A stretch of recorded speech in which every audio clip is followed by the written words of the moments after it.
le verset 1 à 11. Matthieu 19, le verset 1 à 11. La Bible dit ce qui suit.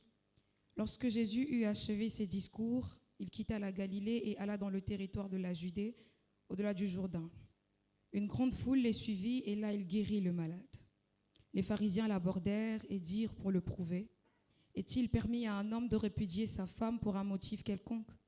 Il répondit, « N'avez-vous pas lu que les créateurs au commencement fit l'homme et la femme et qu'il dit, « C'est pourquoi l'homme quittera son père et sa mère et s'attachera à sa femme, et les deux deviendront une seule chair. Ainsi, ils ne sont plus deux, mais ils sont une seule chair. Que l'homme donc ne sépare pas ce que Dieu a joint. Pourquoi donc, lui dirent-ils, Moïse a-t-il prescrit de donner à la femme une lettre de divorce et de la répudier? Il leur répondit, c'est à cause de la dureté de votre cœur que Moïse vous a permis de répudier vos femmes, et au commencement, il n'en était point ainsi. Mais je vous dis que celui qui répudie sa femme, sauf pour infidélité, et qui en épouse une autre, commet un adultère. Ses disciples lui dirent, si telle est la condition de l'homme à l'égard de la femme, il n'est pas avantageux de se marier. Il leur répondit, tous ne comprennent pas cette parole, mais seulement ceux à qui cela est donné. Parole du Seigneur.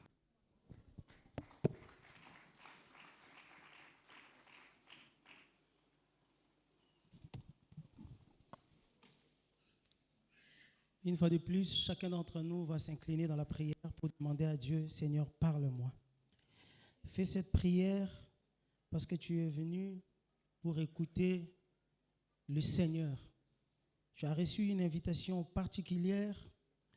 Ce n'est pas un dimanche, ce n'est pas parce que c'est dimanche que tu te retrouves là, mais c'est une invitation de Dieu. Alors si tu le prends, tu le comptes comme les 52 dimanches de l'année, tu risques de rater la bonne part. Je t'en prie, cher frère, de ne pas écouter cette parole comme formalité cultuelle, mais écoute-le comme le plat que le Seigneur a préparé pour toi. Tendre Père, nous voulons, Seigneur, te laisser parler à tes enfants. Ta parole, Père éternel, est créatrice. Elle crée, Seigneur, ô Dieu, dans les vides. Dans le désert, Seigneur, elle fait germer des plantes. Et ces plantes portent beaucoup de fruits. Nous prions que ce matin, Saint d'Israël, que tu puisses utiliser ton serviteur. C'est vrai, Seigneur, tu l'as toujours utilisé et il est un bonheur, un bien pour l'Église. Mais exceptionnellement aujourd'hui, rends ces dimanches particuliers, rends ces moments particuliers pour chacun d'entre nous, afin que, Seigneur, ce que sera la semaine, nous puissions puiser le contenu, Père éternel, de notre résistance. Ce que sera, ô Dieu de gloire, le parcours de la préparation de Kairos 40, que nous puissions trouver, ô Dieu, de l'énergie nécessaire, Seigneur, à résister. Fais de ces moments un moment d'appétit. En ton nom, nous avons ainsi prié. Gloire et louange à toi, Jésus, et nous acclamons fort le Seigneur. Est-ce qu'on peut mieux acclamer le Seigneur? Est-ce que tu peux très bien acclamer le roi des rois? Est-ce que tu peux bien acclamer Jésus? Saint ô éternel, Dieu de l'univers, digne de louange, honneur et gloire à l'agneau de Dieu, assis sur le trône. Oui,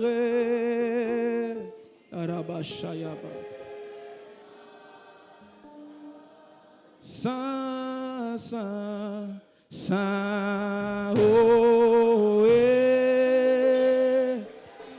oh oui, Dieu de l'univers, digne de louange. Dis-le avec joie, avec foi. Oh, honneur à l'agneau de Dieu, assis sur le trône, sur le trône,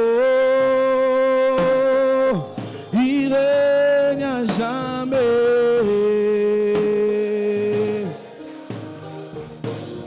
Oh, mon roi est assis sur le trône. Sur le trône, il règne à jamais.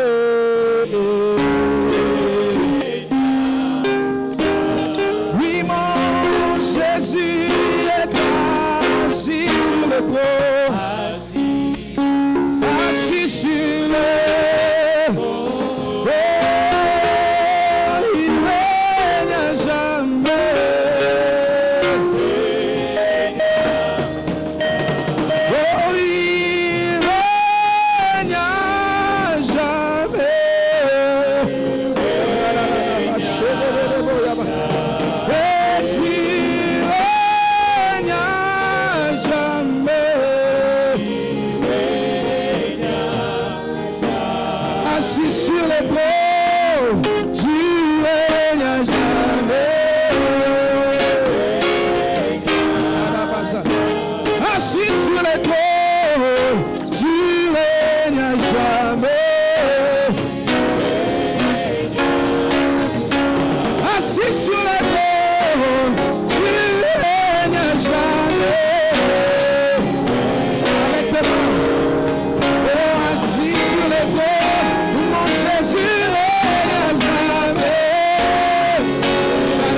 Il est là en ce lieu, il est là ce matin.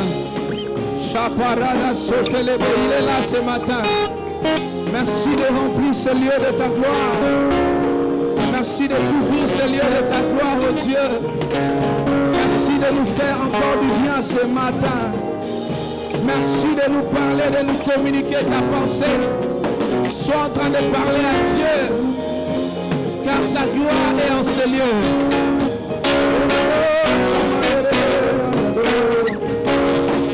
Que le nom de l'Éternel soit béni. Que soit l'honneur, la puissance et la majesté Voilà pourquoi nous t'acclamons trop fort. Nous poussons des cris de joie. Est-ce que quelqu'un peut acclamer le Seigneur?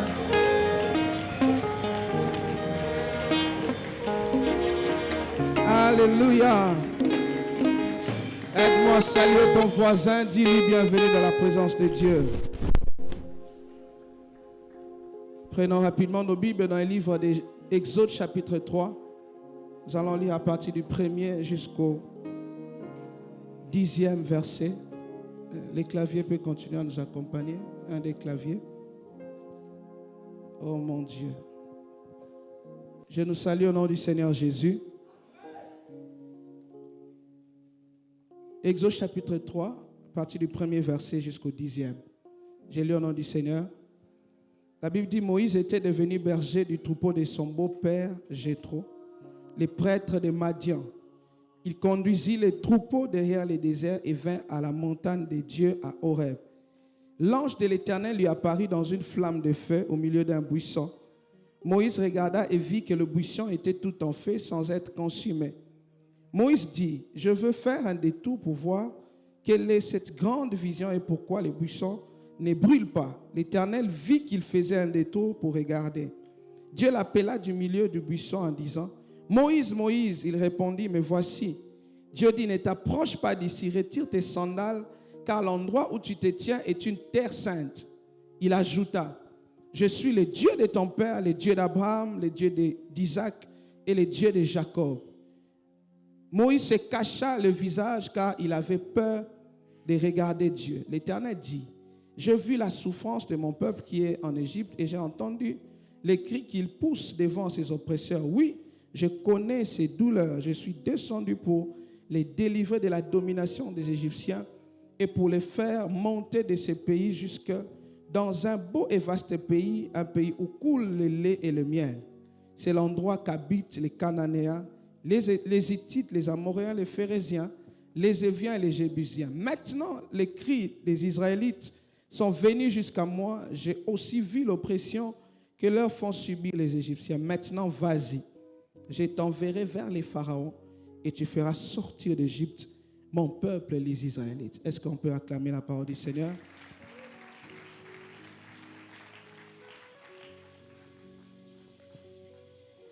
Alléluia.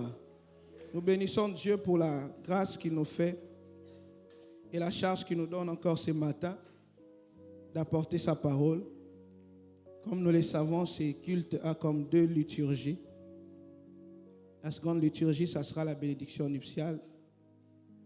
Mais avant cela, nous voulons écouter la pensée de Dieu. Et comme vous le savez, nous sommes en train de préparer nos 40 jours de prière, Kairos 40, avec un thème qui sera exploité, Dieu est le contenu de mon histoire. Dis à ton voisin, Dieu est le contenu de mon histoire. Amen, amen. Comme d'habitude, il y a toujours un voisin qui ne bouge pas. Regarde l'autre, dis-lui, Dieu est le contenu de mon histoire. Nous tenons à remercier notre Père, l'aumônier, qui nous cède la chair en ces cultes pour apporter la parole. Nous disons merci à tous les comités locaux et merci à chacun de nous d'être venus. Amen. Dieu est le contenu de mon histoire. Pendant tous ces dimanches, nous sommes simplement en train de nous introduire au fait par rapport à ces thèmes. Tout ce que nous allons encore voir aujourd'hui est une grande introduction par rapport aux grandes lignes concernant ces grands thèmes qui sera exploité durant les 40 jours de prière. Et moi, je suis convaincu que pendant ce temps, le Seigneur nous fera énormément du bien. Amen. Amen, amen. Amen, amen. Alléluia. Que Dieu bénisse aussi les mariés. Je vous salue. Et nous sommes nous aussi en route.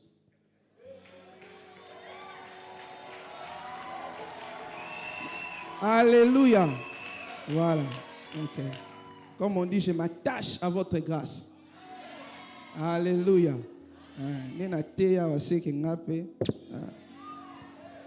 Alléluia. Amen, amen. Dieu est le contenu de mon histoire. Amen. rapidement dans le contexte, les textes que nous venons de lire parlent de Moïse.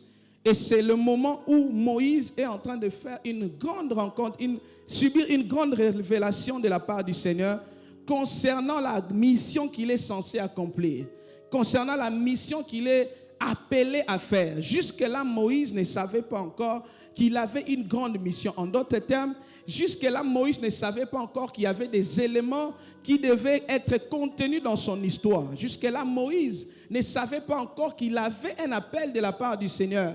Et dans cette portion, c'est en ce moment-là que Moïse va recevoir cet appel de la part du Seigneur. La Bible est en train de dire, comme pour la petite histoire, Moïse il a vécu en Égypte.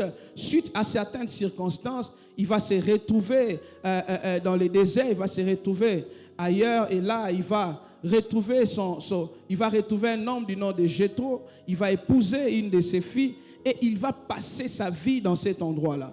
Il va passer plus de 40 ans dans cet endroit-là. Et pendant tout ce temps, il était ignorant d'un élément important. C'était un élément crucial par rapport à son appel. C'était la mission qu'il était appelé à accomplir. Vous savez, il arrive de fois que nous commencions la vie, mais sans réellement savoir quelle est la mission ou la vraie mission, la réelle mission que nous sommes censés accomplir. Parce que ce que j'aimerais dire à quelqu'un, il n'y a que Dieu qui connaît réellement ce pourquoi tu es venu ici sur la terre.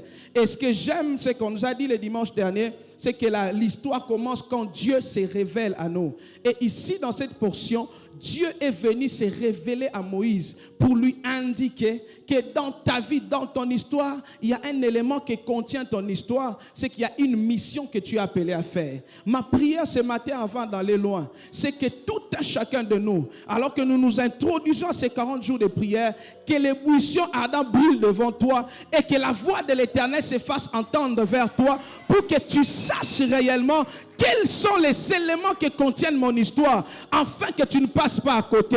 J'aimerais rappeler à quelqu'un qu'il est une chose que de venir sur la terre, mais il en est une autre que de laisser des traces sur la terre. Et ce que nous laissons sur la terre, ce n'est pas l'histoire que nous-mêmes nous avons décidé d'écrire, mais ce que nous laissons sur la terre, c'est l'histoire que Dieu a décidé d'écrire avec nous. Bien-aimé, tu peux avoir tes projets, tu peux avoir tes ambitions, tu peux avoir ta façon à toi de voir les choses, mais laisse-moi te dire, il y a un Dieu qui connaît exactement ce que tu dois faire sur la terre. Et c'est ces contenus-là qu'il veut manifester au travers de toi. Je lève ma main et je prie pour quelqu'un ce matin, que Dieu t'amène à comprendre et à réaliser que sur cette terre, tu es appelé à accomplir des choses avec lui, que tu ne passes pas à côté. Je suis venu rappeler à un Moïse, c'est bien le travail de berger que tu es en train de faire devant le troupeau, mais il y a un peuple qui t'attend pour lequel Dieu veut t'établir comme berger. Je ne sais pas ce que tu fais, je ne sais pas là où Dieu t'a établi, mais il me dit que ce que tu fais là encore n'est encore rien par rapport aux grandes missions qu'il a prévu d'accomplir avec toi. Et je déclare que tu ne quitteras pas cette terre sans avoir accompli toutes les missions pour lesquelles Dieu t'a envoyé. Je suis en train de prier le Seigneur qu'il t'amène à les comprendre. Alléluia. Est-ce que je parle à quelqu'un? Est-ce que je parle à quelqu'un? Ce qui m'amène à m'introduire mon premier point. Pourquoi dit-on que Dieu est le contenu de notre histoire? Pourquoi dit-on que Dieu est le contenu de notre histoire? Premièrement, c'est parce que celui qui est l'auteur est le concepteur de notre vie. Bien-aimé, c'est Dieu qui est l'auteur et le concepteur de toutes choses. Est-ce que je parle à quelqu'un? Moïse ne savait pas que durant tout ce temps, il y a quelqu'un au ciel qui était en train d'écrire ou qui avait déjà écrit son histoire. Moïse ne savait pas qu'au ciel, il y avait déjà tout un plan prévu pour lui. Et il y a des éléments même qui nous indiquent que c'est Dieu qui avait tout organisé. Quand Moïse vient, la Bible est en train de dire que c'était une période où les pharaons avaient donné l'ordre qu'on puisse tuer tous les enfants. Mais ce qui va arriver, c'est que Moïse va naître pendant cette période. Ses parents vont les cacher pendant un temps. Mais 3 mois après, la Bible dit qu'ils n'ont pas pu continuer à les cacher. Alors ils ont décidé de les jeter ou de les laisser, de les placer sur le fleuve. Mais la Bible est en train de dire que Dieu a conduit Moïse jusque dans la maison même du Pharaon, où il va rencontrer, où va faire la rencontre, où la fille du pharaon va prendre les bébés qui étaient dans cet endroit ou dans ces sacs ou ces dispositifs où on avait placé Moïse. Et Moïse va se retrouver dans cette maison. Mais ce qui se passe, c'est que alors que tous les autres enfants hébreux étaient tués, lui sera reçu dans la même maison du pharaon et il ne sera pas tué. Moïse sera reçu là-bas et il ne sera pas tué. Pourquoi? Parce que le programme qu'il y avait sur lui était un programme mon Dieu. J'aimerais dire à quelqu'un, le programme qu'il y a sur toi peut t'ouvrir des portes là où les portes des autres étaient fermées. Mon Dieu. J'ai dit, le programme que Dieu a sur toi peut t'ouvrir des portes et te donner accès à des endroits que toi-même tu ne pouvais pas imaginer. Pourquoi? Parce qu'il y a un Dieu qui est l'auteur de ta vie et l'auteur de ton histoire. Je me rappeler à quelqu'un, ne te dis pas que tu es venu de manière spontanée. Non, il y a un Dieu qui a conçu l'histoire de ta vie. Il y a un Dieu qui a décidé que tu viennes sur la terre. Et il y a un Dieu qui est en train de gérer ton parcours. Tu n'as pas besoin de te lamenter. Tu n'as pas besoin d'avoir peur. Il y a un Dieu qui connaît réellement ce pourquoi il t'a envoyé. Et c'est lui qui me dit de te dire qu'il est en train d'écrire ton histoire. Il a déjà même écrit. J'aimerais rappeler à quelqu'un que Dieu doit être le contenu de ton histoire parce que c'est lui qui en est l'auteur. Est-ce que je parle à quelqu'un? Deuxième chose, pourquoi Dieu doit être le contenu de ton histoire, c'est parce que lui, il sait d'où nous venons et d'où nous allons. Est-ce que je parle à quelqu'un? Dieu sait d'où tu viens et il sait où tu dois aller. Bien-aimé, deux fois, nous pouvons peut-être avoir quelques éléments d'où nous venons. Mais j'aimerais vous rassurer que notre vie n'a pas commencé ici. Notre vie a commencé quelque part. C'est de là que nous venons. C'est de Dieu que nous sommes venus.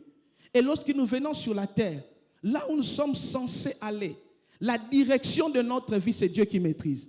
Moïse avait pris une direction par rapport à sa vie. Moïse avait pris une direction par rapport à ce qu'il pensait de sa vie. D'ailleurs, c'était pour s'échapper. Pharaon était en train de les rechercher, alors pour s'échapper, il a fui. Alors il s'est dit là-bas, comme tout était en train de lui sourire, alors c'était ça la direction qu'il devait prendre. Alors qu'il ne savait pas qu'il y avait quelqu'un qui connaissait la direction de sa vie. Bien-aimé, tu ne peux pas te détacher de Dieu tant que tu sais que c'est lui qui connaît réellement là où tu dois partir, là où tu dois aller. Bien-aimé, ta vie a une destination, seul l'Éternel les connaît. Voilà pourquoi il vient te rappeler que c'est lui qui doit être le contenu de ton histoire, parce que c'est lui qui maîtrise la direction. J'aimerais dire à quelqu'un, Dieu maîtrise la direction. Dieu maîtrise d'où tu viens, mais il sait aussi où tu dois aller. Troisièmement, pourquoi Dieu, dit-on que Dieu est le contenu de notre histoire? Parce que il n'y a pas de meilleur contenu dans notre histoire que celui que Dieu a prévu pour nous. Je réponds, il n'y a pas de meilleur contenu dans notre histoire que celui que Dieu a prévu pour nous. Il n'y a pas de meilleur contenu. Ta vie peut avoir beaucoup de contenu selon ce que toi tu peux t'imaginer. Ta vie peut avoir beaucoup de choses dans son sein par rapport à tes projets et à ce que toi tu veux. Mais je me suis venu te dire ce matin, il n'y a pas de meilleur contenu dans ta vie que les contenus que Dieu a prévu de faire avec toi. Ce que Dieu a prévu d'imposer comme histoire de ta vie, c'est ça le meilleur contenu qu'un homme puisse avoir. C'est ça le meilleur contenu de la vie d'un homme. Est-ce que je parle à quelqu'un? C'est ça le meilleur contenu de ta vie. Tu as tes projets, oui, mais dis-toi toujours quel est réellement le contenu que Dieu veut apporter à ma vie. Car c'est ce contenu-là qui est le meilleur. Car c'est ce contenu-là qui est le véritable contenu de ma vie. Est-ce que je parle à quelqu'un? Puisqu'il n'y a pas de meilleur contenu, nous disons ce matin que Dieu est le contenu de notre histoire. C'est lui qui maîtrise. C'est lui qui sait ce que nous devons obtenir. C'est lui qui maîtrise ce qui doit réellement se passer avec nous. Oh, je prie que ce matin, que tu reviennes en toi-même et que tu te dis, Seigneur, c'est toi qui maîtrises le meilleur contenu de ma vie. Bien-aimé, le meilleur contenu de ton histoire n'est pas fonction de ce qui plaît aux hommes, mais c'est fonction d'abord de ce qui plaît à Dieu, mon Dieu. J'ai dit, le meilleur contenu n'est pas forcément ce qui plaît aux hommes. Parce que beaucoup de gens se battent pour amener un contenu dans leur histoire en fonction des choses qui vont plaire aux hommes. Alors qu'ils ont oublié que le premier à se réjouir de ta vie, ce n'est pas d'abord les hommes, mais c'est d'abord Dieu. Je prie dans le nom de Jésus, que même au moment où les hommes ne t'acclameront pas, mais tu sauras que Dieu est en train d'écrire quelque chose avec moi. Je m'attache à Dieu. Je continuerai à marcher avec lui. Lui laisser la place d'écrire quelque chose avec moi.